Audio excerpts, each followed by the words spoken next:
Messieurs, dames, Tanguy Koki.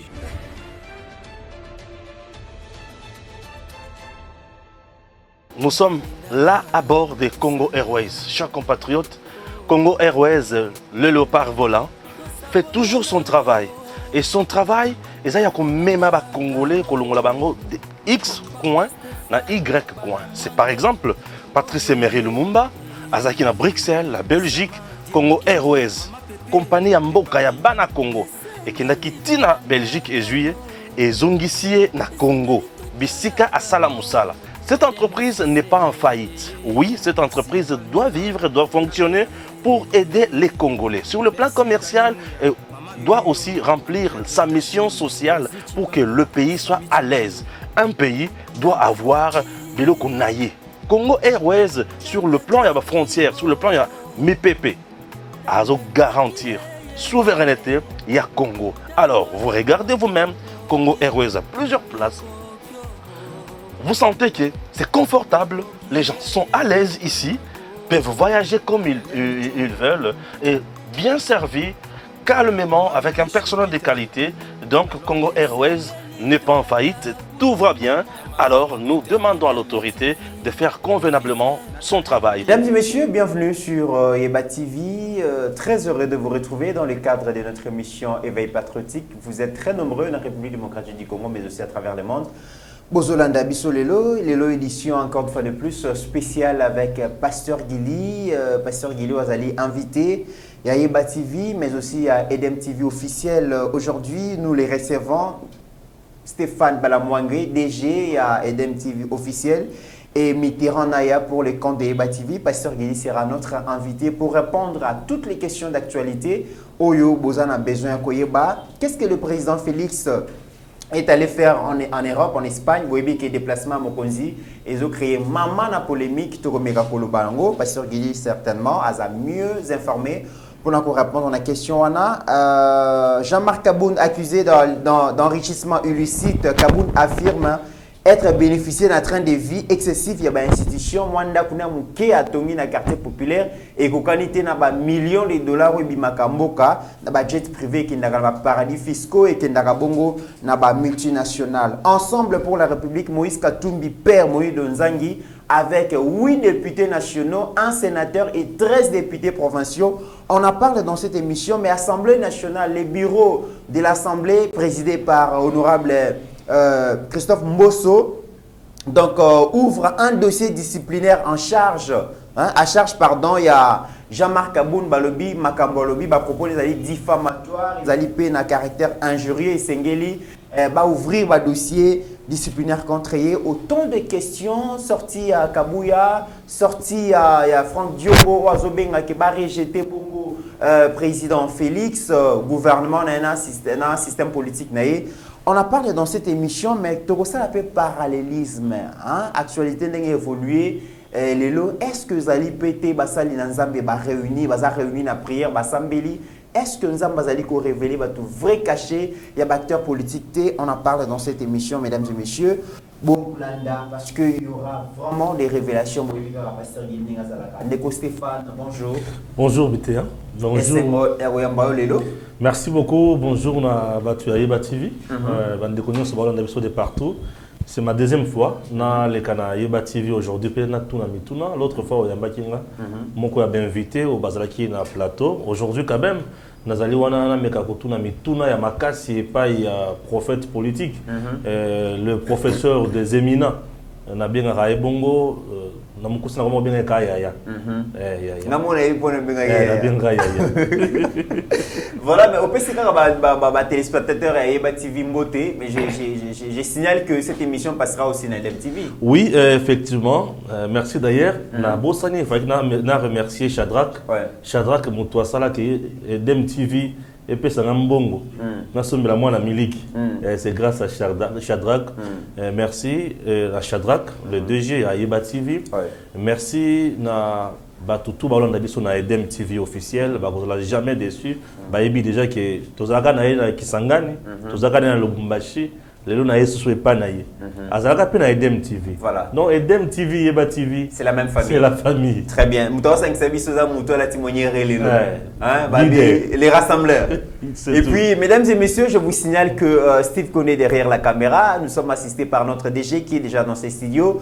Je vois aussi Mike Chiswaka, Azo Segondé, Steve Kondé, notre jeune frère des papes Azaliwana. Et je vous signale, mesdames et messieurs, que Pasteur Gila la timonière. Hein, bao ba yebi tant moniere beta marama bezali hein alati moniere donc papé Tien hein dans inspiration lilo donc beau garder souffle goyinda.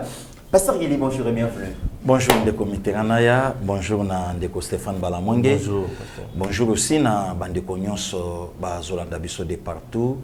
Bon début de week-end na ba famille na bango, ba patriote ya solo. Banamboka oyo ba linga mboka na bango. Vraiment 16 ans de mariage, il y a évangéliste Serge Pedrino, il y a maman Nanoka Pinga 16 ans de mariage. Na bamboka poto papa Stéphane Balamwange, c'est pas facile puisque kuna to bandenge babandaka na ba panzanaka après que sous côté mususu mais moto na Nzambe Serge Padrino na mama nanu lelo bazo fêter 16e année na bango ya vie d'ensemble a battre la paix a pambola bango ba exemple a bongo au romona on va pas mettre bedon ya mama Nibeya. Donc c'est rare na poto kutanga pa baya donc abe ya mama Julie. Donc c'est dimanche 24 juillet heureux anniversaire pasteur Alexis na Liverpool ya mama Claudine. Plein de bonnes choses et Nzambe asailo bolamo. Merci na bino. Très bien, pasteur Guili, mais il faut rappeler quand même la balance na biso que aux alaka vous citez aux alaka ah oui oui ah parce que j'ai l'impression comme si pasteur Guili azara demi azam coussé. Non non yango te ezabande kona biso apoto omoni ndeko bogisi mtalobi yango tanga autosi sa plateau bon c'est normal des pas banda monanga toujours na position au vanda alors lelo na surprendre eta male na plateau na koti yemoba lobi oyo Goliath bien donc c'est normal. Alors, on va commencer. Première question. Pasteur Guili, président Félix accueilli en Europe, en Espagne, accueilli au Nini, parce que déplacement, on a maman na polémique. D'ailleurs, Franck Diong, on a sorti médiatique naïe, il est d'une grande irresponsabilité notoire. Il y a comment on a mokonzambo qui a la ambiance en Espagne alors que les partis moko yambo kabunagana ils sont occupés par des Rwandais. Alors batu ba habité na Mardela mokonzambo qui a la nini yo expliquer non bisoto yeba qu'est-ce qui se passe. Ndekomit, merci beaucoup papa Stéphane Balamwange oyebi ke lelo eza soni na mawa lelo eza soni na mawa tant mutazoluka eloko moko maoluka mona mensonge. Donc sous-bassement nango fondement nango lokuta et en plus lelo eza mawa tant moto yo peuple congolais balingaki le quoi pour tout Franck Diongo et lelo asa la sortie médiatique naye na ba proche yaye babo yaye na bato asalaka na bango ba rejeter lelo eza mawa koyoka kulutu Franck Diongo koloba makambo oyo azo maîtriser yango te. Oh, azo maîtriser mamozo lo baté. Nazo ebisa yo ndeko mi mokonzambo ka kyo sala ambiance. Oyebi ke na yoki na souci ba pesi na chiffre ba pesi na journal titre ce qui les livres donc la libre je pense quelque chose comme ça. Ah voilà. Donc oya Belgique papa Stéphane Balamwange oyo babimisi même na mokonzambo ka ke kolia 4 millions na Marbella donc mambalokuta muto yo balobeli likambo yebi yango te.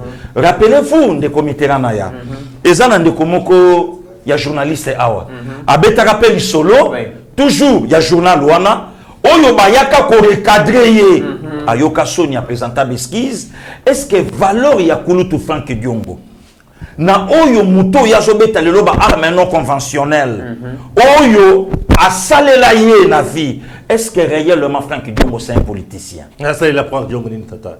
Il faut y savoir ça il apprend Diongo. Papa Stéphane Balamwange lelo na osolola na Edem na Yeba TV. Donc na ça tranquille. Mokonzamboka azwaki baswe na ye na Belgique. Mais il est allé en Espagne pour la check-up na ye pourquoi puisque ba médecin bazakuna et permettre à Talisapé quand nous nenge zalaka. Je crois que à partir du week-end à l'onenge bandi a osane chanamboka. Ayo so ka tia Talisanzoto communiqué dans la présidence qui a tel côté entre temps dans la liste vidéo il y a Papi Tamba. Alors c'est inconcevable le président a qu'une de vacances. Nous sommes abandonnés. Papa Stéphane Balamongue, Tovanda awa je crois dans l'année 2010-2011. Mokonzambo Kakanga téléphone ni sortie médiatique ni communiqué pendant 3 mois du 1er janvier à mars. Bato balobani na yango. Non, tout solo là. Bato balobani na yango. Alobate et l'autre côté à monanate, abimana médiaté et l'autre mon côté silence radio pendant 3 mois. Et nini oyo et l'obama kawate. Voilà des comics. Ou ebi ke lelo na bandi koyoka somo kolanda comme po bandi nango koyoka kulutu Frank Diongo papa Stéphane Balamongue makambo yo yaya na lobi na respect nyonso oyo topesaka ye na mboka. Moi je crois que et le que sali kulutu Frank Diongo a renouvelé alliance na ye na Moïse Katumbi. Puisque ça n'a kuna batubele baye bakaete. Batupe baye bite que Frank Diongo a soutenu Martin Fayulu na élection il y a 30 décembre 2018. Ah bon? Nazo ebisa yo nde komite. Batubele baye bangote. Ngai frère na yo, ngande kono na plateau pour mikolo ba posela sou mutu likambute au cours de ces avis de Mekende. Je suis parmi batoyo na beti batour na prison pour kota kobima pour na kosala mobilisation na libération ya kulutu Frank Diongo. Oyebi de comité HD ayebi yango nga na kota. Kulutu Frank Diongo tia zolandanga ayebi masolo oyo nga na yeto solo la. Je me rappelle que tu me connais à Zoïb Sanga papa Stéphane. Alors comme Otuni Yango. Alors bien lobby na auto 4 na benga qui habitant ba non mona et lo ba keno communication. Na la qui appelle na maman Marthe. Maman Marthe lobby na ngabi François. Ndem ko na ebeke François. Abi François osobi mama. Ah osobi makoti kande ko na yote. Vous comprenez? Nde komitera na ya. Tala respect mon konzambo ka pesa Frank Diongo na ebembe ya papa Lutumba Simaro na palais du peuple. Chef de l'État Zobima a fait ça batumota lobo côté mais à s'arrêter n'a rangé au Frank Diongo alaki et à zongi po basolo là dans le niveau il y a respect zoba sortie médiatique il y a kulutu Frank Diongo o ya loba na ba différentes plateaux makambo ya loba ya malamu pour la chef de l'État donc elinge loba ke kulutu Frank Diongo azela ki poste dans c'est le poste azu ya ngote ndé ali omoni pour renouveler siko boyo kanina ye il fallait abeta eloko oyo ya beti na confirmer encore des comités eloko mo ya motoya Emmanuel Ramazani Chadari alobi na fin ya semaine passée Jean-Marc Kaboun na début de semaine et Kulutu Frank Diongo les jours suivants et puis sur landi ba maloba na bango nyonso se kokokana est-ce que la personne de Frank Diongo mutulelo ko ba makambo wana que pouvoir à Fachi na gouvernement na ye échoué mais de comité na ya ndeko Stéphane Balamongue pour les lots batuba yeba que Fachi mutaza chef de l'État premier épisode de la libération entre autres Frank Diongo na kati alobeza kadoté hein avant que ndeko Stéphane soit maloba pour la question alobeza kadoté non eza kadoté za effort ya chef de l'État eza makambo o ya lobi wana te ndeko mit oyebi lelo hein la reconnaissance ezali shooté na mokili pe zalakate et puis l'ingratitude condamnable que lelo Frank Diongo o batu nyonso bayokela ki mawa t-shirt makila azo samba basinga partout il fallait Fachi azalaka humilié le ministre de la justice à l'époque Alexis Tambwe Mwamba o 10 jours ekoki fallait que nanu este bozelanga et mokonzambo et lelo Frank Diongo mutabimisi oyebi pia kezolo komabe le pasteur le dit chaque chose comme on ne refuse pas papa Stéphane Balamongue ndeko Frank Diongo a qui plus loin lobby azo s'opposer na Fachi puisque a s'écarter na vision il y a papa Étienne et le quoi les bosser à lobby Fachi comme dictateur opposition ils en a porte-parole te à lobby le cambo économie pas si a qui plus loin lobby éducation au état les gratuité enseignement de base échec total. Merci beaucoup, papa Stéphane Balamongue. Est-ce que porte-parole à opposition à pouvoir à 18 ans, Izalaka? Jamais. Bon, le lorsque on a bimisa qui est, nazo senga na opposition, ba bimisa porte-parole, et puis nazo na besoin, il y a une opposition forte. N'est-ce pas le chef de l'État? Bien sûr. Il y a mon olo banao qui et c'est le gomabe. Nampiaka mutoko benga yaya to benge yaya. Nazoyi bisayo ah bala moi. Mais nalobi est-ce que Kouloutou fait que Diongo makambo ya lobi a calculé ngo malamu po loba. Est-ce que gratuité ya enseignement de comité na ya l'excellence Tony Mwaba a pandi ba fiche partout aux anango. Est-ce que gratuité Fatim Taye nango? Et ça là déjà dans la constitution. Article 43. Ouais. Est-ce que Kouloutou fait que Diongo a fait tout la kamungongo? Ba enseignant bandon soit combien? Ba enseignant bandon vivre nini. Et aujourd'hui, les loba soit combien? Pe ba soit nini. Voilà. Papa Stéphane Balamwange, le lo nazo kamwa tango Kouloutou fait que Diongo a lobby makambo o ya lobby. D'abord comment voulez-vous batubako linganzete bongo fluanzete na balinga ngote? Makambo yo Jean-Marc Kabunda lobby, yango frère Dionga lobby ba changer kaka ba vocabulaire. Donc ozomona ke eza eloko moko et bimi na source moko de comité ran. Yo koloba na forme oyo, yo koloba na forme oyo comme ça et permettre et salaboy. Ngana oyebisa yo. Ngana oyebisa yo. Kouloutou frère Diongo a Olandanga. Alobananga, abi pasteur Gili. Omoni Martin Fayulu. Aza élève ya Papé Tiente. Martin Fayulu Papé Tiente a pesaka yepa ya Fachi après Fachi nga Franck Diongo. Donc ce qui Martin Fayulu aza na posa ba maître Neza Félix Antoine Sekedi Chilombo nangai Franck Diongo. Aolo bango jour nini le 30 mars 2019 jour il y a décès ya papa Lutumba Simaro nga na résidence naye na olaksabino photo ayamba biso pour remercier biso na ndenge tobimisaki na boloko mobilisation auto salaki yango ayamba ngai. Voilà papa Stéphane le lotanga zolo bake Fachi alongwe na vision ya tata na ye de comité na ya na Jean-Marc Kabund na Franck Diongo nani ayebaka Etienne Tshisekedi wa Mulumba d'abord na bomoto et puis na politique tango ba Fachi wana oh le loza chef de l'état tango ba zo relégué bango tango ba zo kima tango est-ce que batu ba yebaka nzela o Fachi akatila poto pa kende par Brazzaville. Ah bon? Dans les années 85 Franck Diongo était où? Jean-Marc Kabund était où? Hein? Des comités les fils idéologiques. Kasiamo na solo bate le lotango a solo bango na modèle nini.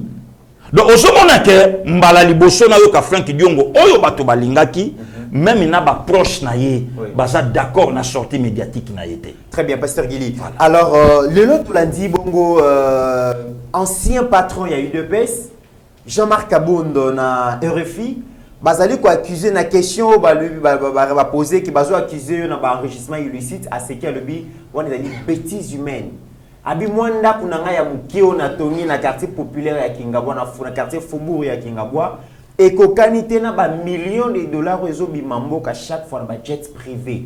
Donc député nyonso waza député na fait un mandat akoyi kotonga mwanda koloko la tongi wana pasteur Gilio le bini. Bon d'abord on a rappelé Jean-Marc Kabund quartier Kingabwa place où ya tongi ndako eza quartier rekelete puisque atongi yango na sans fil sans fil ezalaka quartier oyo ba officier ya maréchal Mobutu entre autres ba général Nzoyigwa ba vanda kuna aza non loin à diagonale ya papa Mandrandel Tanzi Mandrandel Tanzi alaki n'importe qui té le solo papa Mandrandel batunyo so bayebi yango je crois décédé le 14 janvier 74 donc batunyo so bayebi papa Mandrandel donc atongi ndako place wana donc atika ko sala ba blague oyo azo sala wana parce que on a répondre na motuna oyo ndeko mito otolo bandeko Stéphane landanga na bokebi tango alobi ke na tongi mbongo nanga na zui yango na parlement na ba train o ezali kolo donc vie sociale il y a institution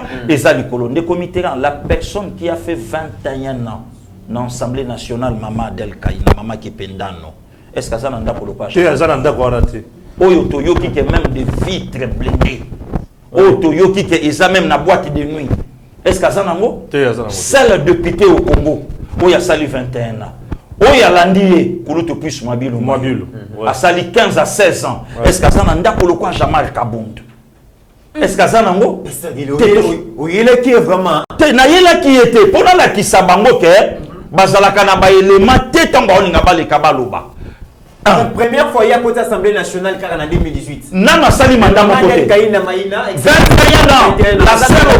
La seule au pays. Oh, il y a sali 21 ans pour les députés tout. Oh, il y a l'andakaye na sima pour tout plus mabilou. Azana villa wanate. Na yebite ce qui a zanango. Na yebite. Ah bon, merci beaucoup. Merci beaucoup de Stéphane Balamwange. Siko na muto ya sali 3 ans. Il semblerait que ça mon côté. Ouais.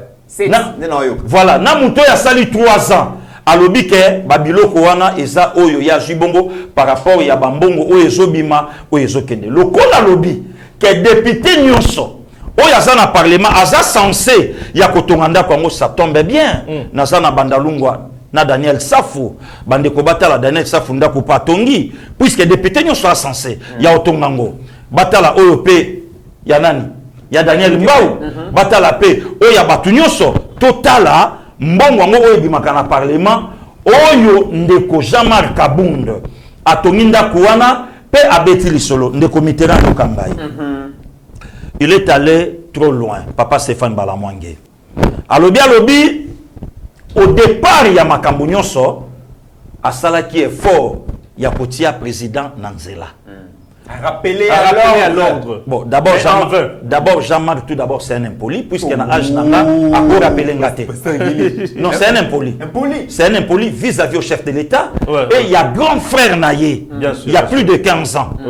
Donc, pour Naye, Kareza, 7 ou 8 ans. Donc, il y a Naye. Un petit frère. Oui, oui. À quoi tenir ma propos, et pas rappeler. Le comité, au moins, le photo, hein. Et bon, bakamo makambo ebele. Ce qui te limboli à mon alingala. Ok. Je rappelais à l'ordre. Na linga ki na zungisa mokonzi mboka na nzela. Qui Jean-Marc Kabund. Yoka langage oyo mutazo tenir auprès du chef. Na poussani de comité. Tango alobi que c'était déjà au départ que makambo nyonso et bandai kokende malamute. Mais au départ, c'était quoi? Papa Stéphane, Mokonzambo Kauti Mozambique. Hein? Aouti Mozambique, à Zonga Lobby, dès mon retour, je vais nommer un informateur de Salana, une mission de comité. On s'est rappelé. Afin qu'il Abimissa majorité. Le jour suivant, communiqué, Jean-Marc Kabund, côté, il y a IDPS et le coordonnateur Némi Moulania. Oyo basali communiqué balobi non toza déjà na majorité si ko na yé na mokonza mboka na tchaki muninga na erreur Kabund bien sûr na pusani ne comité kobo sanate c'est pour la première fois oyo déjà basi banomaka Jean-Marc Kabund premier vice-président sans que bureau y assemblée que Jean-Marc Kabund aille ba président ou bien présidente naïe. OK. On s'est rappelé, papa Stéphane Balamwange. Donc, Pesaka est déjà ebonga. Na ken ayo plus loin, de comités. Papa Stéphane Baneronyo Soba Olandanga.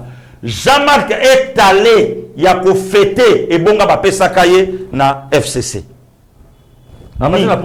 Ni na IDPS, ni na cash à l'époque. Ni na cash à l'époque, ni na IDPS. Na cheba tunyo so en défi. Mouto na kosi aloba. Tala déjà ici quand Jean-Marc Assa Bandaki, oh le loya lobby n'a rappelé plusieurs fois le chef de l'État. Or il y a déjà Moutassa Bandaki déjà kokende. Avant pour na kocha mokonzamboka na kati ya ba désordre. Oh union ce chef de l'État à côté de na coalition FCC cash. Pasteur lobby bien mais au moment où je vous parle et là bato beninga de partout. Oui. Ba lobby ndeko Stéphane, ba Congolais bazo souffrir, mbongo za passé. Comment expliquer pouvoir auto qu'il y a le peuple d'abord. Les autres ont mis sur le chaque jour, ils ont mis manager, ils ont mis man. Comment appelle un compte n'importe. Ndeko Stéphane Balamwange. Na oyebisayo. Ouais. Na oyebisayo lelo hein. Ce que ça na mutu lokola ya nanga wayambo bokechu premier. Donc eza lokola nganga ayebisio yo kozwa kisi wate ozana nzambe. Ce qui nganga jasa ebisio abengani yo. C'est qu'il faut beta matoloke wa mwana nzambe. Bien sûr. Talatina ya chuka lobi oyo peuple ya ndenge nini lelo boyo kana Jean-Marc Kabund muto ya uta ko choquer batu na likambu ya kotobola ka bapine. Ce qui boke chwa yambo alobi bongo. Bon a combien plus forte raison Jean-Marc Oyazo wanga na même na ndako o ya tongi. Alobi ndako ya mukie na moi ça touté. Asa na mon côté. Jean-Marc Oyo azo kosa même na makamusu obino bozanango. Dieu merci que ba image et sali auto solango. Na zongi na likambu ya mbongo oyo ezobima. Papa Stéphane Balamwange. Très bien. Loko esa mutuna na yo. Vas-y. Tovandi awa na 2018. Ouais. Pouvoir en place et Pessibiso Premier ministre Adolphe Muzitu Fumumpa. En 2018. Na 2018. Non, pas. avant, te na lobby pouvoir en 2018. Ah, ok. Oyo batuni so balobaka ke non Muzitu atika dollar na nonande. So batuni Muzitu Il y a 18 ans. Il y a 18 ans. Ah, voilà. So batuni Muzitu bilan atika. Oui, peut-être. Atika dollar na nonande. Wana bilan na ye. Mais Muzitu akuta asala 4 ans. Ouais. Akuta budget na biso na 800 millions, même pas 1 milliard. Amemi yango tia ye nango na 4 milliards ya pamba. Ouais. Mais ce que soko ngoyi ba bilan ya Muzitu tuna Mike Mukebai. Oh le comme porte-parole ya Jean-Marc Kabund. Ouais. 4 milliards. Ndeko Stéphane Balamwange. Toyena Augustin Matata Pogno, le plus compétent. L'homme de la méritocratie. Voilà, le Macroéconomique. Macroéconomique, le plus compétent. Pas stratégique. Il est pas sali 4 ans na primature. Il est kutuko aninganate de 4 milliards à 4 milliards. Hein? Abuja na été. Non, macroéconomique. Ouais, de 4 à 4 à Ningisate.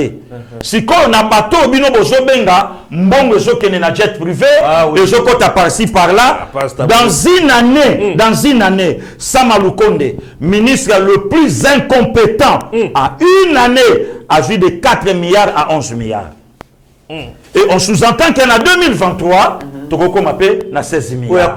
Mais on a passé les Jean-Marc Kabund le Bézambon aux alliés ils ont parti entre président la club d'amis et la famille la jouisseur ba profiteur ba prédateur ba piller ndeko Mitterrand naya au moins lelo bato lokwa ba Jean-Marc Kabund ba jui pe ngolo lelo ba solo lisaye pe batanga pe kombo na ye ba beta pe li solo na ye RFI pas benga ye et attention RFI ce qui est béni boye faut le pas bandaka na RFI. Oh Nazoya. Oh papa Stéphane, Nekomit. C'est normal lelo Jean-Marc Amisala. Yoka Jean-Marc alobi bloco ezo salama. C'est difficile na 2023. Fatia émergé. Donc engelo bake Fatia bima. Abi Kabila Katumbi Fayulu. En tout cas, ils n'ont pas passé. Si comme Muzitu, je sais de quoi je parle. Merci beaucoup. Muzitu yemo kwa loba. Et l'autre sala qui biso ma ben à Genève pour to bimisaka un candidat sans programme commun. Projet de société sans un programme commun. Donc un maillot faible.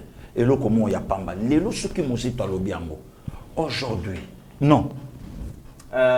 Kabund. Lelo so Kabund ya lobiango. Lelo bilan nini oyo Joseph Kabila a ko présenter batu na 2023 kwa zonga. Est-ce que ba ko comparer na Fachi na ba fausse commune? Ba ko comparer na Fachi na ba biloko o ya sali o lelo so monana. Rien que Kabila ba ko comparer ye na ba détournement ba port illégaux o nyonso o bango bazui wapi o Fachi azui. Lelo Jean-Marc Kalobiango mais ba banque oyo ya continent ya Amérique Panama à Panama. Est-ce que le temps Kabund ya lobby alobiango par rapport ya nini manque à dire manque à faire natike na zui matata lelo Kabund abeteli Augustin Matata ponyo maboko détournement ya tout un peuple ya Bukangalonzo lelo azanango d'accord lelo akei et pas Muzitu place ba kokabona sikoyo na Mike Mukebai yango wana. Donc le lozomona et na yemoko Jean-Marc Kabund même ngana ko battre. Le meilleur député élu à Moam. Na lobby na lobby na yo même na Kingabwa wana. Même na Kingabwa wana. Na ko battre. Sikoyo Aubanga. Alinga lobanini. Alingi sikoyo atali lobby bon, le col a déjà basi ba pikolinga de l'autre côté. Le col a pouvoir et bendaka pouvoir.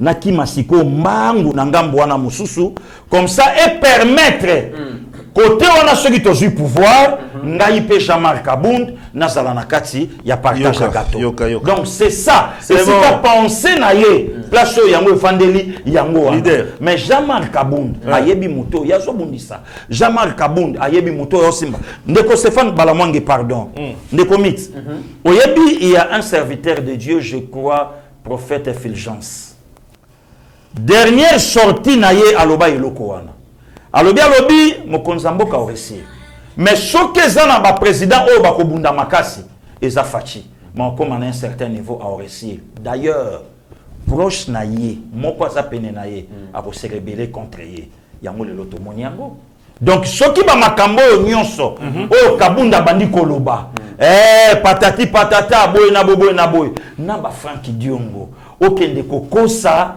et boke kokosa na libre ce journal à bato à Belgique qui dépense à 4 millions au bato baluki ba moni yango te ba yebi na bango pe yango te voilà du n'importe quoi leader tout ça dans géopolitique malamu merci ndeko Stéphane to comme à niveau ya élection qui toque pour attendre Fayulu à moni Fayulu a la popularité mikolo oui ouais Katumbi na ngambo ya Katanga wana popularité vandi pe kuna jusqu'au Kabila grand stratège la misolo on se peut que Fachi place wana azo la coincé non aza coincé bango ba comprendre que non il y a pas un candidat en 2023 où il y a qu'à faire face na Félix Antoine Tshisekedi Fayulu l'ombre de lui-même Katumbi n'en parlons même pas est-ce que Katumbi a un message ya ko lancer ba kinoise na ba kinois bana ngoto na terra bondo Katumbi a un message à côté les manabana ngembo awa bande konanga ba fiction sai akiv mabu na vélodrome alobi liloba Katumbi a na mot à dire na congédé na lemba matibo et pas beau votenga Katumbi a na force comme epanda en Équateur alobi liloba ils ont vite compris que biso ko simbate tous à mon amboka to chai place wana lokola pa utikuna to e basko ndengini affaire ko salama biso tozala et lo que sali kabunde zanini Kobo Sanate qu'elle est petit à l'argent aujourd'hui. Non, il a l'argent. Donc les lots. Oh, on a bongo. Kobo Sanate. Les gars à l'argent. Oui. Les petits à l'argent. Pasteur, il a oublié des nani. Les petits à l'argent. Les petits. Oui, par rapport à Nangaï. Les petits. Oui, par rapport. Oui, par rapport à Nangaï. Tu as dit que Nambo est petit. Tu na âge Azaleki. Ce qu'on a reconnaître que Kazumbongo. Nambo on a combien? De Azaka Aleki. Si qu'on le connaît à Zumbongo, a commis ce qu'on a pouvoir. Aujourd'hui marqué arrogance à Kabound. Ah oui. Aujourd'hui marqué orgueil à Kabound. C'est par rapport à ça. Bien sûr, l'argent. Vous comprenez? Donc, tant qu'on a vu, à mon image, que Moutaolo Bananga et Loko, Azate. On peut ce exercice. Voilà. Autant les caméras passent. Oui, ndeko. Batunio, Lelo Fachi, il faut pas ça y est deuxième mandat. Puisque tout le monde gire que Fachi a connu qu'on soit deuxième mandataire, danger public, Fachi, il faut qu'on barre, il faut qu'on tourne page. Tout le monde ne joue que ça, sur ça. Expliquer bateau, Baolanda Bisso. Fachi, Lelo a télémé les bossos et un peuple. A quoi il s'est na sali nini pour faire ça sous chance. Mais c'est simple, papa Stéphane Balamwange. Rien qu'un budget. Si qu'on va congolais, bah, mis tout là. En 2023, sur une collaboration, télévision, au comme en 16. Mais tous ces temps, aux alaki wapi. Bon, bando kota na bapo shabatu. Bon, bando kota na bapo shabatu. Bon, bando kota na bapo shabatu. Moyen bongo wana essaye la biso musala. Même bongolo ya pamba moyete. Même elenge sa ya pamba moyete. Papa Stéphane Balamwange, même na mama yemo. Ba réhabilité yango. Nous sommes na kati ya budget oyo mboka eye ko mobiliser comme recette. Na poussani plus loin, papa Stéphane. Na yoki de komite lobi nanga likamba gratuité et simbité. Est-ce que moto ya lobi babiloko wana alobi yango na motema malamu to alobi yango na nini? Ngana tu na ye question à répondre nga. Maître na ye a dirigé katanga pendant 9 ans. Apia biso bilan. Bo utikuna bo utakuna. Après ça biso bilan. Donc zéro. Le loso mutalobi ke facha sale le côté. Papa Stéphane Balamwange na uti kanchach lobby. Ba soda ba Holandanga ba ko la soda likambote. Rien que na kati ya kanchach na armée na biso. Militaire oya bandai ko zwa soins médicaux na ngar na C. Le lo hôpital oyo batongeli bango na Afrique centrale ya ba militaire ezate.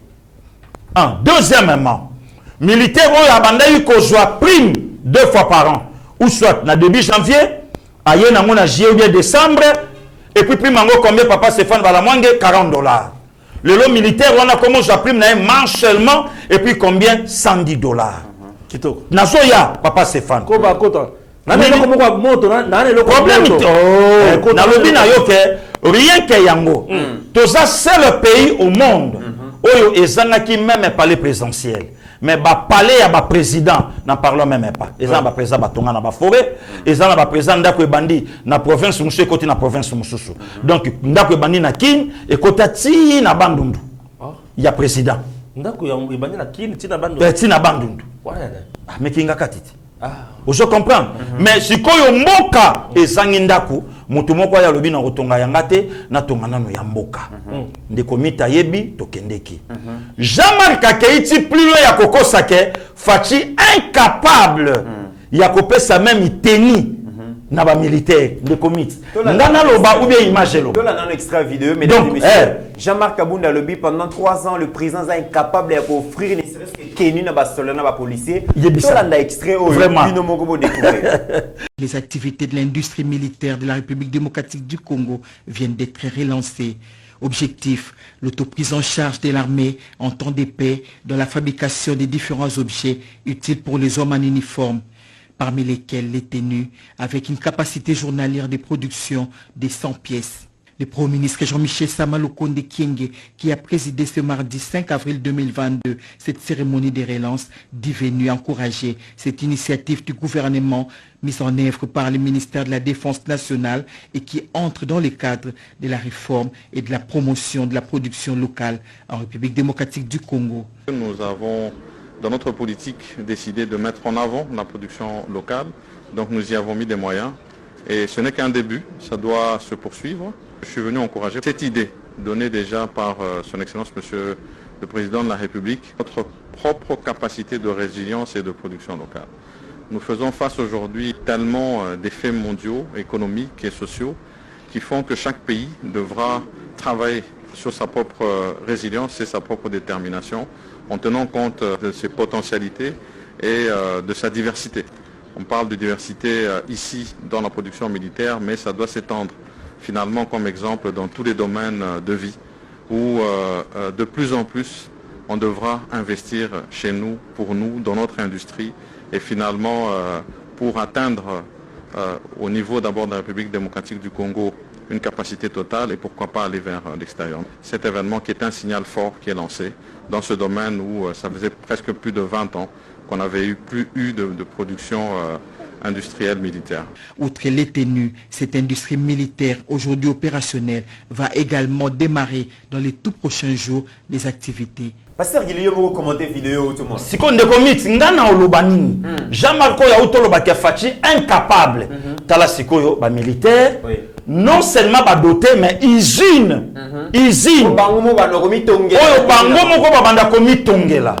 Au Senginga Ikopa Maïba Pesio Bidon. Mais gratuité, Pasteur Guillaume. Derrière ces mémoires, Bakala Diakoba. Échec à gratuité. Échec à gratuité. Oyebi, ne comité. Batufo batika bozo, batufo batika noa, batika bozo, bozo, batufo batika likaya, batufo batika zumbel, batufo batika bangi, batufo batika eloko zolo. Parce que tanga biloko nae.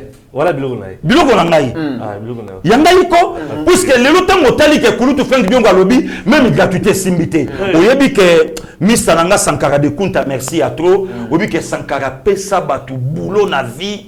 Oyo batu belé ba yeba bateke. Est-ce que un chiffre Pasteur Guillaume? Oyo batu belé ba yeba bateke boulot Sankara. Oyebi ke eloko ve Frank Dionga betiko.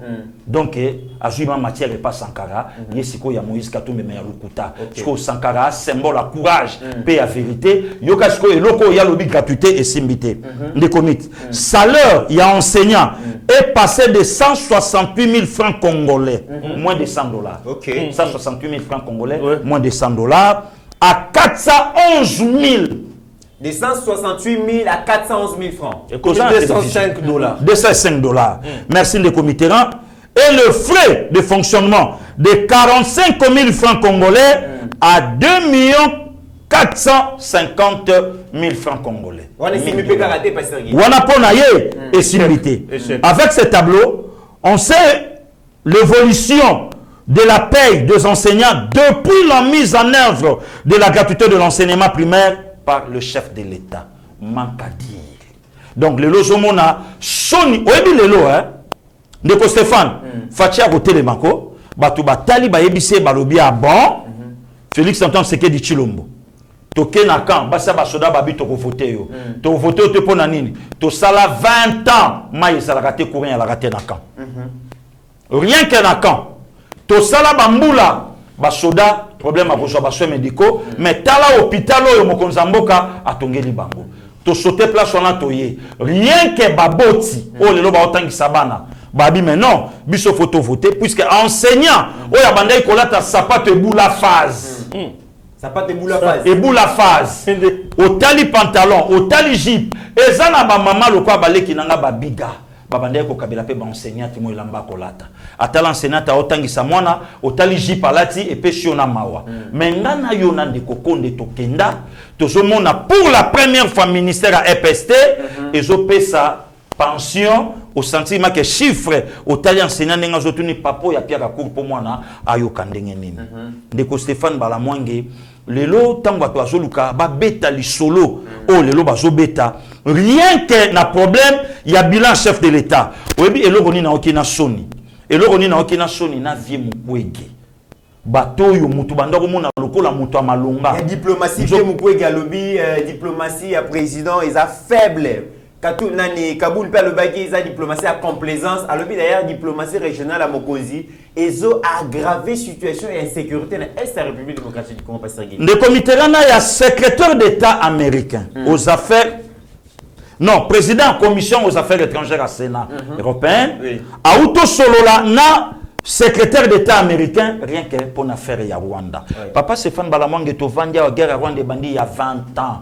Yebisanga président ni démocratique du Congo a osato ya koloba. Le lotala ndenge Rwanda komi très mal réputé na monde. Avec des images partout. Des images partout. Batu nyonso ba komisko ko ponte Rwanda du doigt.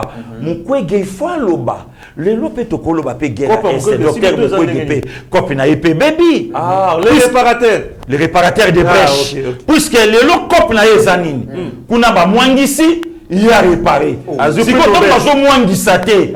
Moya réparer zate. Tant va mwangissate. A réparer ndengini.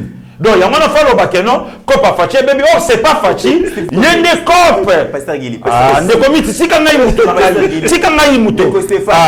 zela ah bala mwanga botika ngai va comprendre ka pasteur Gili voilà ya ngwana et continue bimi boy pour comprendre de comité ça bilo ko age na dossier de comité biso za ba série ba mais cop il y avait mon ko ya laki bapanzika c'est quoi tolier ah ne comité si quand ngai na plateau on se comprend oh toko bapanzika oh ka na bombe vous comprenez donc Balamwange tika ko seka moto to le keiboye OK siko tango facha ya lobino ne sika ba opanza baka nga siko na coopérer place ba bombe zo uta ba kopone za shooter ba réparateur ba tolier kopebe mukwege kopa ve mukwege ba tutu ba ebiango ah réparateur à brèche siko tango affaire ezo mwanga na lisute vesko azota la kope bébé abino vie mukwege oyo bazapaye na pouvoir à 18 ans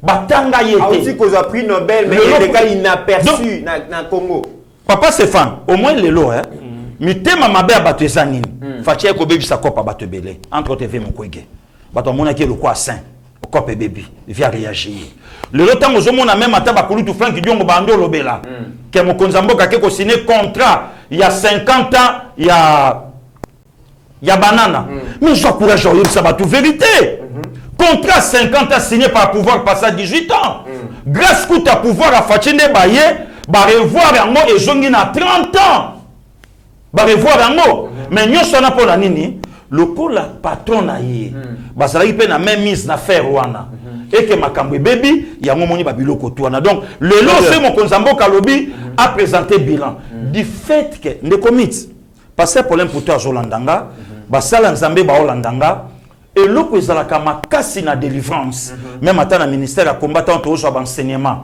ko détecter esprit très bien donc yango mona quand même temps ba plier les mutu ou soit tant mutu azo vivre babilo comme boye. Ah, mais comment mutu ateni musalezate, comment mutu abali moi nazo monana te, comment mutu yo azana ba tunyo sommet nengi bo to lukato landela et lo konini salama. Donc biso pe ndenge mona Rwanda. Donc makambo nyonso ele kana est to yeba yi problème te. Tango Rwanda zui moto Rwanda gangi naloba oloba yo na ninga yu Rwanda osala nini awa na ese ote na sala bo na sala boy. Donc engelo batelelo peuple congolais azana raison ya kopesa Fachi deuxième mandat. Pourquoi deuxième mandat? Pardon de comparement Okimi Sabor. Donc Stéphane Otiki là OK. Okimi Saplan. Okimi Saplan. Pourquoi Fachi fait deuxième mandat? Fachi c'est lui les Josué Ngaïté maman F Bazaïba et voilà maman F na MLC à s'appeler na MLC mais avant mère a fait peine. OK. Alors Moïse est parti. Moïse symbole est ce que du Amulumba.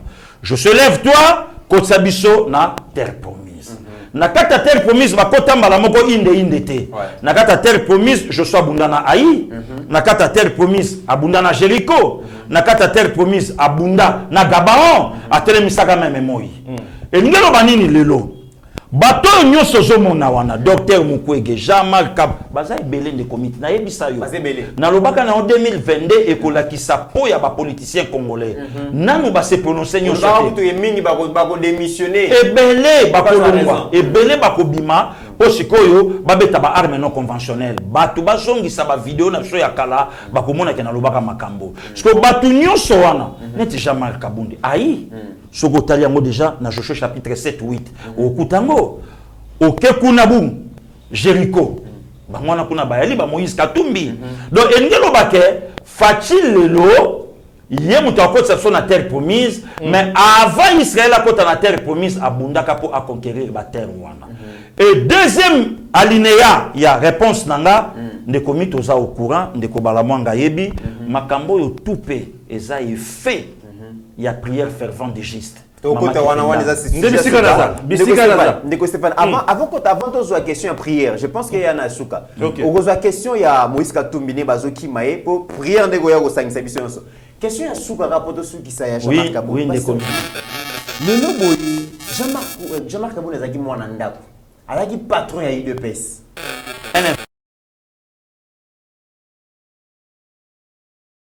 Ngando azali kobela. Un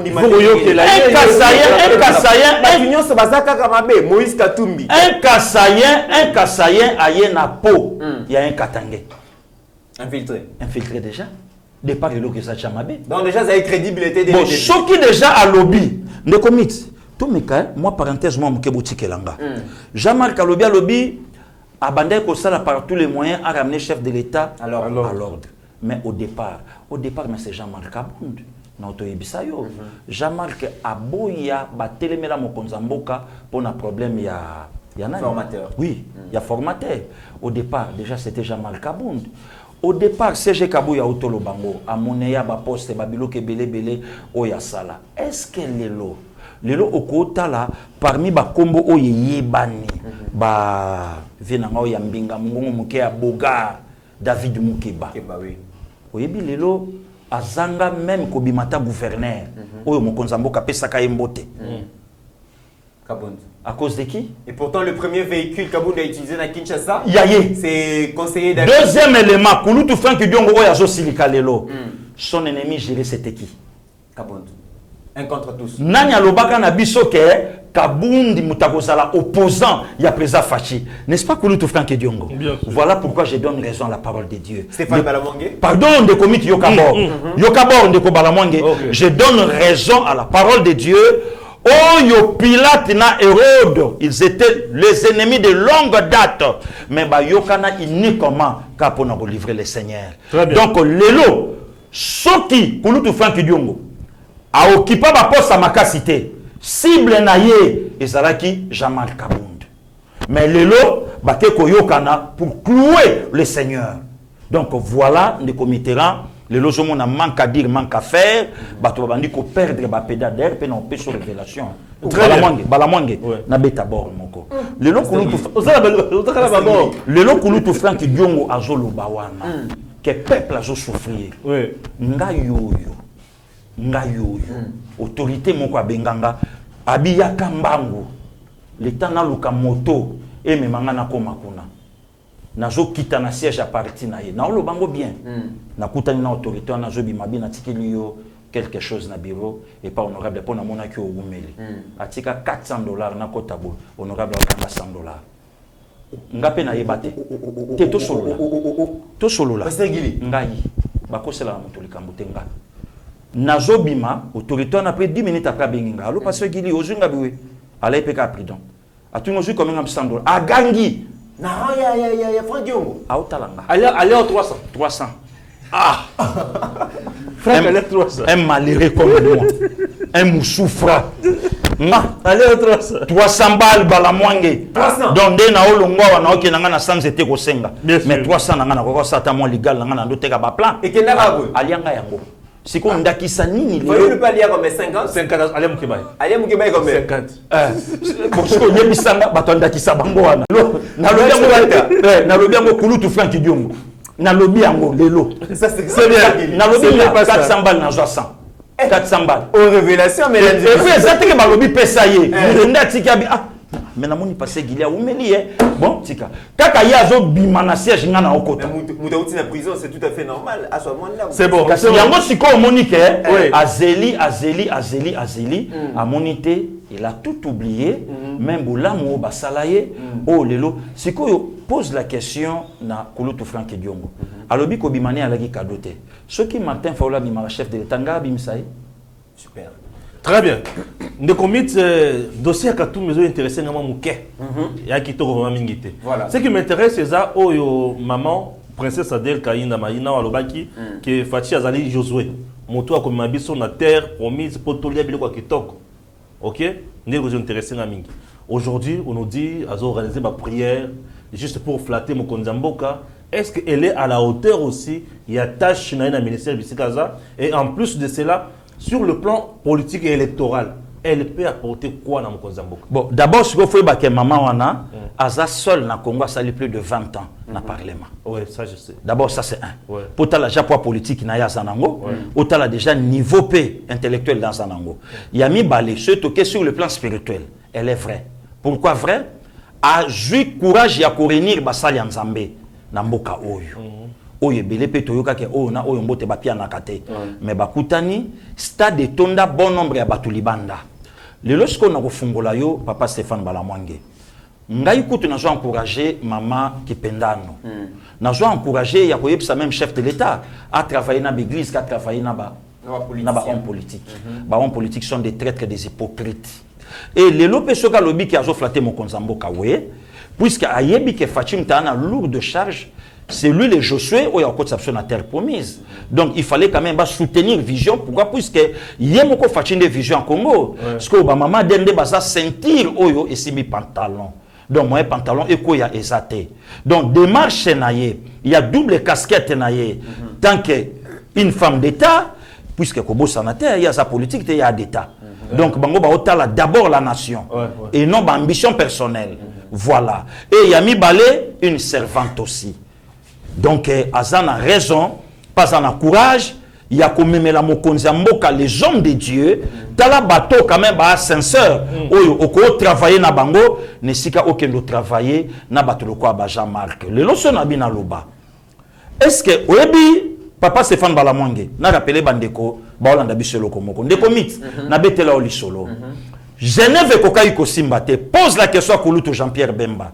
Batalana boina vient nga vitalo vient nga kitema batalana te sko yo yebisanga Olivier Kamitatu atala kulutu Jean-Pierre Bemba boy non yebisanga Moïse Katumbi oyo abengaka Vital Kamerhe hypocrite traître tango kitaka Joseph Kabila est-ce que bango mbale batalana ka boy le poids ya Genève c'était Félix Antoine Tshisekedi Tshilombo. Donc sans Fachi, Genève et Kokaï ko salamate. Yango po mon lelo Kabunda a raison, alobi to benda na koto donc poye salama pour mutuana a facilité. Mais na o la kakabund.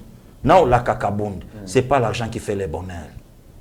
To la nana le extrait à Makambeleka qui na stade des martyrs na kasi yango muteluki makambo yo nyonso kasi maman de mutake ko provoquer ba makambo yo l'esprit elala ki nango moi si yo la mukana 5h du matin puis ministre okota na stade banda ko sala tour et si ka o maréchal Mobutu a pendant 4 politiciens le 1er juin 66 maman on a koti ke ko la musabe esprit ale tamu kaka ya bimi Frank Diongo ezo senga prière ba chasser esprit wana Jean-Marc Kabound ezo senga prière ba chasser esprit wana bango tout wana ezo senga sko prière donc nyoso wana lo sambo et salamaki ba retomber nango yango avec popularité là on peut dire aussi pardon avant de la vidéo on va commenter tout l'extrait on va retourner.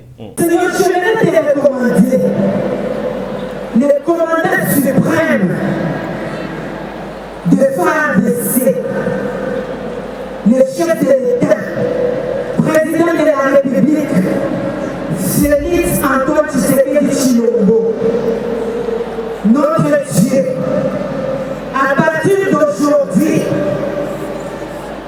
il devient Josué. C'est parce qu'il nous fait entrer maintenant dans Canaan. Et tous les peuples congolais vont maintenant consommer le meilleur produit de la RDC. Au nom de Jésus. Tout ce qui le combattra sera combattu. Tout celui qui cherchera sa mort, il sera mort. Si celui qui cherchera le malheur, il sera dans la malédiction. Tout celui qui cherchera les complots, il tombera dans les complots. Seigneur, tu les couvres de ton sang précieux. Parce que lui, le 23 juin 2019, ici au stade de Martyr, il t'a dédié à la RDC. Il a béni Israël tout en étant en Israël. Seigneur, tu le dis, celui qui bénit Israël sera béni. Et la RDC est bénie. Au nom de Jésus-Christ. Voilà. Voilà, avec popularité tout le monde à stade, on peut dire aujourd'hui que Fachi, la Kinshasa, Azaï Rwanda. partout partout. Donc non seulement qui partout, mais déjà le rôle qui n'est pas miroir, il y a Mboka Mobimba, photo exaté, ndeko Stéphane Balamwange, bima na cité, tout na batu qui Jean-Marc Kabound. Jean-Marc Kabound ndaka zo pour ndeko Mitterrand soka démissionnaka. Ce qui m'a cambois zolo balelo, soka démissionnaba ngaba lo babi tala kutu mtauti kona, mais Jean-Marc Kabound chassé du parti. Chassé du parti. Azana poite. Oui, pour le bango lelo, il fallait le bango bandakala. Oui, le bango lelo. Est-ce que sur le plan politique, même à temps combat, Jean-Marc Kabound a faire face à David Moukeba? Na IDPS? Ndemo mona gambinga mobali wana ve na ngana bogar, atambola kana bal na nzoto. Ya solo. Azala kana bal kota na nzoto pona combat. Atambola kana ngo. Mais pas sûr qu'il est question pourquoi. Est-ce que Jean-Marc Kabound a faire face à Jacquemin Chabani? Depuis tout ce temps, Batika et pourquoi? Ndeko Mitterrand. Au monde IDPS, hein? IDPS est ça partie des masses. Lelo yemoka mi bimisité. Lelo yemoka mi bimisité. Boutika multiplié ba erreur ba guzo ba yango mo bimisé. Lelo yemoko ami bimisi. Muto bazwa ki mwana na famille Tshisekedi. Muto maman Martha commissaire donc azwa ki mwana ye. Lelo nde muta telemi habito benga na Félix na pouvoir. Comment mutu akoki kolinga tata bonga linga mwana te? Et ça la maravi. Ça c'est de la folie pure et simple. Comment muta ko linga tata bonga lingi mwana te? Or ti Kabound azo ya kisasa. Ti Kabound a telema na vie Félix aza mwana Etienne. Mais par rapport au pasteur Gil, par rapport à la prière, oui, à Mamadel, à Otiko Sala, na habité, est-ce qu'aujourd'hui, tu as soit prière comme un élément, il y a une réponse, il y a une solution, comme vous allez dire, les Kanambo, dans la République démocratique du Congo? À 80%. Face, il y a un comportement, il y a certains... Oui, oui. Vie est là, le la cour est à 100 points. Prière, 80. Donc, oui, aujourd'hui, il n'y a pas de politiciens sincères. Donc voilà pourquoi il faut tout ça recours chez Koyo Nabasali Nzambe, des serviteurs sous la bénédiction de Maman Kipendano. Voilà. Et tout là, mesdames et messieurs, il y a certains députés qui finalement montrent vraiment que c'était important que prière en Salema. Oui. Entre autres, Ogi Kalonji a témoigné par rapport à efficacité, action, Salamaki stade, Tolanda, ce qu'il pense par rapport à action, Excellence Adel Kainda Salagito, après te Merci. 2023, ce que l'élection est à la match quota. Mais déjà, ils ont un siège, ils ont congélé, l'homme mater jaune. Mais avant, on a appelé ça nos félicitations à Excellence Adel Kainda. Ah, na bossa na monaki na bilili. J'ai vu une femme, j'ai dit waouh. Et Razola la nasewana na se rappeler maman nanga. Parce que ma prière zamba yo kaka yango wana. Oui. Azui casquette na ya ki Excellence à boîti. Azui soki nini ya lobby le sambo. Tu sens que c'est quelque chose qui était fait na sincérité nyonso. Excellence yayo yango wana. Ou mais là on a besoin de ça. De l'autre côté, la diplomatie, mais le sambo toujours. J'étais très fier. Non, ça c'est une femme politique. Ça c'est une dame qui prie beaucoup. On doit reconnaître cela. Et ça les mecs politique et mon anaka. Okay. Là-bas c'était la prière. Besoin implorer Nzambe à Kitipe et puis à Sali Makamodaye. Okay. Donc, mais c'est en fait ce que je venais de dire tout à l'heure. Monter Mamoutou et Lingakabola monter. Voilà. Oh, lobby politique, on a parce que à ton d'ici stade. Non, si tu veux aussi faire la politique, il y a d'autres qui s'appellent. Très bien. Message. Il y a action les alliés action politique. Honorable Guy Kalonji a lobby et sa politique c'était important et c'est ngeli basambi la pona école basambi la pona tata mokonzi. La prière est une vie. Prière est sa vie pour na maman wana. Le sambo za lo lenge na ye. C'est la seule ministre oyo akomaka bureau tongo na nuitanité yo mokoza témoin de ko bala monde évidemment. Ba 4h du matin maman na komi. Pour assaler la mboka et puis assaler la Nzambe. Où est le problème? Nos comités, il faut tous alaka sérieux na vie. Tangu Jamal Kabunda Zobenga gouvernement ya ba incompétent. Je crois que DG à DGI. Il était mandaté sous Jamal Kabunda. Bien sûr. Les lotang azoka Jamal Kabunda aloba bonga alobani. L'excellence Tony Moi Bakazadi. Na oyo nyonso tata wana aosala be fort pour na mboka oyo. Incompétent. Incompétent. Didier Boudimbu. Babiloko nyonso o tata na zobunda. Et puis il faut comprendre que mutumuswe ko bebi sa kopo sur le plan politique, le génie blanc Didier Boudimbu. Yango zo kamikolo yo langage renya kilobi ba séculaire esili. Siko ekomi ba juicer. Siko séculaire wana siko ba monaki mo bobe na bango ko latisa nde Didier Boudimbu. Et pourtant 26 blocs pétroliers na 3. Quand on a prouvé bango de quoi il est capable. Est-ce que le loyo Yé Jean-Marc Kabund à côté la Nicolas Kazadi Abengenan incompétent à côté la Bodji Abengenan incompétent voilà du n'importe quoi du n'importe quoi est-ce qu'à côté la Guy Luandomboyo Abengié incompétent manque à dire manque à faire donc le lot monique mutumoko a commis na posa alors bien bon nana ki makoto le kola pouvoir et zangingai na kotoyo na ki makoto na comme ça soki côté on est pessi, nana continue encore pouvoir mais échec. Très bien. Côté comme Souka Pasteur Gili, dossier ensemble pour la République, parti chez Moïse Katumbi, c'est comme si peste et kotikuna. Batu bazaliko kima kasika. Ce n'est que le début. Mouindo Nzanga Kimina Alongwena, 8 députés nationaux, ce n'est que le début. Et puis 13 députés provinciaux. Bientôt l'argentier, mon vieux Christian Mwando. Il pas il n'est pas un l'incompétence à leader. L'incompétence, l'amateurisme. Un commerçant pêcheur. C'est pas possible.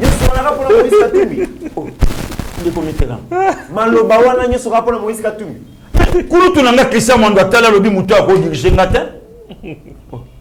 Papa nanga Christopher Lutundula atala bi muto te. Entre autres Moindo Nsangi atala bi yete kendo lo bambisi. Bana ya CBD yo. Kende lo bambisi na yo. Ça ce n'est que le début de commit. OK. Ça ce n'est que le début. Donc le bandit ko koma na niveau mafuta et ko kabwana sikoyo. Très bien. Le loyo batu bake pour que nous batte la mbongo na bango ceux qui X a eu pouvoir biso tokozala. Pourquoi Fatima B? Fatima zo faire face na ba multinationale. Bato bazwaka Congo bachai Congo na poche. bato bazwa ki Congo komaki eloko na bango ya kolia au détriment ya bana mboka. Fachi aye alobi nazwa Congo nazongisa yango na Congo. Ndeko mit nangana parachute. Pour te suivre ces missions. Oui. Nebsa CG Kabuya. Entre autres les chefs de l'État. Ya koloba ke bato bateya na bango biso mais Kabundi atei biso koleka. OK. Kabundi atei IDPS. Avec tout le respect, monsieur le secrétaire général. Na osenga pour mokonzi basenga kaye. Est-ce que moyen ça te que ba parlementaire de Boubazonga puisque bitumbe komisko ya communication. Guerre médiatique et guerre médiatique. Na sengi pe na siège avec tout le respect. Ba combattant oyo basana makala ya kokangama entre autres Gilles Moniere na bandeko musu basali. Moyen CG à s'impliquer puisque bitumbe se ko makasi. Makambo e komi lelo maloba Gilles pesa na kati gangi. OK. Donc quelque part Gilles P a la raison, il y a makambo e komi siko ya kolobama. CG siko ya tala. Na ebi que il est de notre. À quoi bon le parlement debout et continuer kozala entre tata na bango bazo bundisa ye. Très bien. Et sengo ya tata ndeko nanga bala mwange oya sana bana. Voilà. Bana na e bango wana. Entre autres ndeko mitera na pekisi bato belé. Bato belé papa Stéphane bangai basala ba réplique na ba message. Charma tonko la sa déjà au sa message na Chiluba à répondre Jean-Marc Kabound. Mais il y a ça na New York. Représentant il y a diaspora éveillé na New York. Na pekisi. Ba cordon d'idée au dessus de ngaka beta yango na nani na kitete la na pekisi. Joko ke na bande kwa men. Ba maman sunta basa kuna ya papa Jacques babandaki déjà koloba ba papa Bampoli les bourgeois ozu ba papa Patricio Mambo déjà basi basala ki collecte na bango ba papa Delphin Ilunga basala déjà réplique na bango donc batu nyonso ba papa Silva Makengo menga na pexi bango habité botika biso moko to ko régler donc merci na yo ndeko miterana ya Pasteur Giltongi aussi ça un instant aux hommes basuka oui Pasteur Gili tout mon ville à Kinshasa mikolo yo ezo bouger na rythme ya zéro épave. Vice-gouverneur honorable Jekoko Mulumba Gérard a s'activer à lobby ville à Kinshasa sengele sukwama. Oloba ki pa na bandal oui ba épave ya ba mituka ekomaki ba hôtel ekomaki ba place à négociation ya ba yamba ekomaki mamwebele to la extra vidéo on a oyo ndenge bazala donc vice-gouverneur azali ko bunda pour que asuko la ville à Kinshasa na ba épave à véhicule en 1 minute puis to clôturer. La détermination de l'autorité urbaine est plus que révocable. Elle veut sans embâche en découdre avec les épaves des véhicules, les constructions anarchiques, les déchets et autres.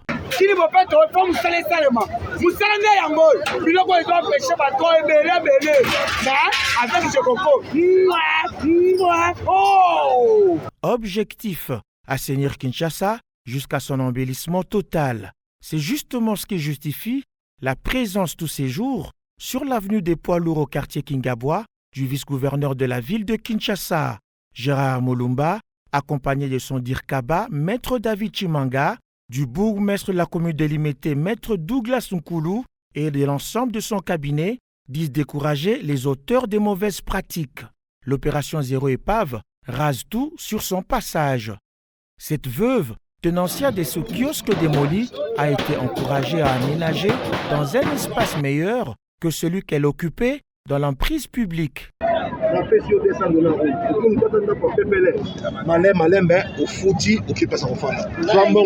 bon conseiller, le vice-gouverneur Gérard Mulumba moralise la population à accompagner l'hôtel de ville de Kinshasa.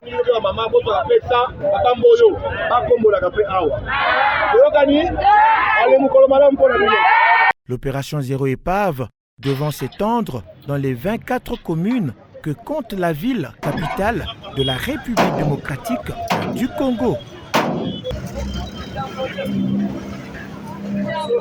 Sergili Tokomi complètement dans cette émission. Réaction par rapport à Moussala Oyo Gérard Mulumba Jekoko Azali Kosala pour la opération Zéro Épave. Toi là qui a besoin il y a un combattant, il y a IDPS.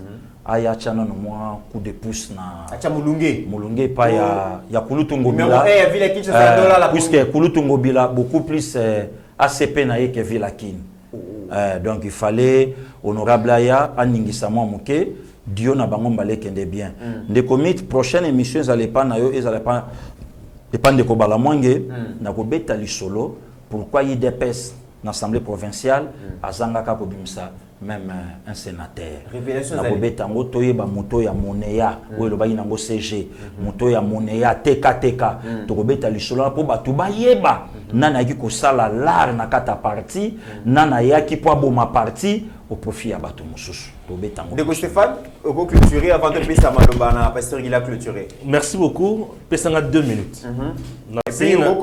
Nasengi na Steve Kondepe 2 minutes. Na 2 minutes je parle quoi? Chers compatriotes, Naosenga va interpeller Jean-Marc Kabound. Pourquoi? Puisque il est allé un peu trop loin. Point Yaliboso. Lorsqu'il dit que Mbongo et Bimarana Badjet, c'est une façon de décourager le peuple congolais, de mobiliser les troupes au bazar front pour nous le Kébi, surtout à Watozo Bunda, mais qu'on a Mbongo et Zosala Bozoba. Et ça, il y a les boss. Le premier balai à lobby, Nakati Assemblée nationale, millions de Maka et belé koleka. Bisika ko s'enrichir. C'est une très bonne chose. Jean-Marc Kabound est allé plus loin en touchant le président de la République. Ici, il ne s'agit pas de Kolobake, ce qui est au Simbié, Tokovimbi, ça a été l'État, l'État des droits, ils allaient causer sa moutunion sur Nanzela. C'est très important. Et en plus de cela, sur le plan géostratégique, en ce qui concerne les élections, Fayoulou Katumbi. Fayoulou était seul, Katumbi était derrière Fayoulou. Bemba était là, Mouzou était là, à échouer. Aujourd'hui, avec tout ce que le président a, ils ont passé à échouer en 2023. Pourquoi je dis ça? Impossible. Sur le plan électoral, aucun Grand Équateur, le chef de l'État, Azali na Guilouandou, majoritaire. Azali na fonction publique, na bien une fonction publique. Cerveau d'État. Jean-Pierre Liao. Azana Bemba Kuna Lissous. Jean-Lucien Boussa. Aucun na Grand Katanga. 4 provinces, je peux prendre une province. Na 2018, quand on a Katanga, on a voté Makassi. Très bien. Alala kana mutuka Fayoulou, na mama Eva Bazaï bana muzito. Bazo senga ba monisco. Maman Eva zo populaye. Alors, en dehors de tout ça, le président a un bilan qui est très positif. Je demande à la ministre Nyonso Yafati. Ce qui Fati azana image yamabe na kati opinion, rassurez-vous que bino ba bino mabanga na élection. C'est-à-dire quoi? Vous avez intérêt à travailler dans les médias, dans les journalistes, ou soit dans les communicateurs, ou bazo sala, bazo la kisabatio ya Fati. Malheureusement, bato baza na moyen autour à chef. Ba ya makabiso na ba téléphone te ba o baza na ba moyen muke nde bato na motema malamu obengi pe ayambi bokisangisi makanisi donc mabeka yango wana je salue maman princesse Adèle Kainda Maïna porte ko fonga mato mama et azawana souci na ye ezaka ke mokonza mboka fa deuxième mandat on ne sait pas est-ce que ba ministre mususu bazo travailler na chef ou bien ba o travailler ka po ba vimbisa mabenga na bango. Très bien, pasteur, il y a le mot de la fin. Non, merci na yo de commit, merci aussi na papa Stéphane, merci na bandeko nyonso oyo bolandi biso de partout, to continuer à soutenir l'institution président de la République Félix Antoine Tshisekedi Tshilombo, deuxième mandat na assure na 2023. Merci. Merci Ndeko Stéphane Balamouangé. Je rappelle que vous allez DG à la chaîne LMTV officielle. Merci à Pasteur Guili, les grands combattants, les représentants du peuple. Mandat Naïza au-delà de l'hémicycle et l'Assemblée nationale. Mesdames et messieurs, Naïbeke Bozala qui est très très heureux à Pasteur Guili parce que Bolobi, ma réponse est Pessami Namo mais Koki Karaté, il a fallu que Yabima Loba pour miter Manamini à la Rokita. Actualité, vous allez continuer sur. Messieurs, dames, Tangue Koki.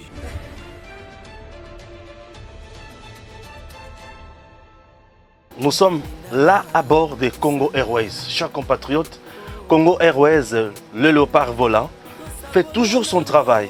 Et son travail, il y a même des Congolais qui ont de X coins na Y coins. C'est par exemple Patrice Emery Lumumba, Azaki na Bruxelles, la Belgique, Congo Airways.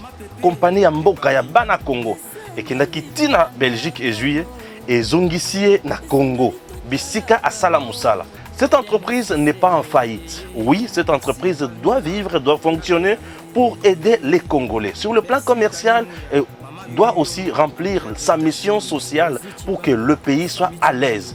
Un pays doit avoir de l'eau. Congo Airways, sur le plan de la frontière, sur le plan de MIPP, à garantir souveraineté, il y a Congo. Alors, vous regardez vous-même, Congo Airways a plusieurs places. Vous sentez que c'est confortable, les gens sont à l'aise ici, peuvent voyager comme ils veulent et bien servis, calmement, avec un personnel de qualité. Donc, Congo Airways n'est pas en faillite, tout va bien. Alors, nous demandons à l'autorité de faire convenablement son travail.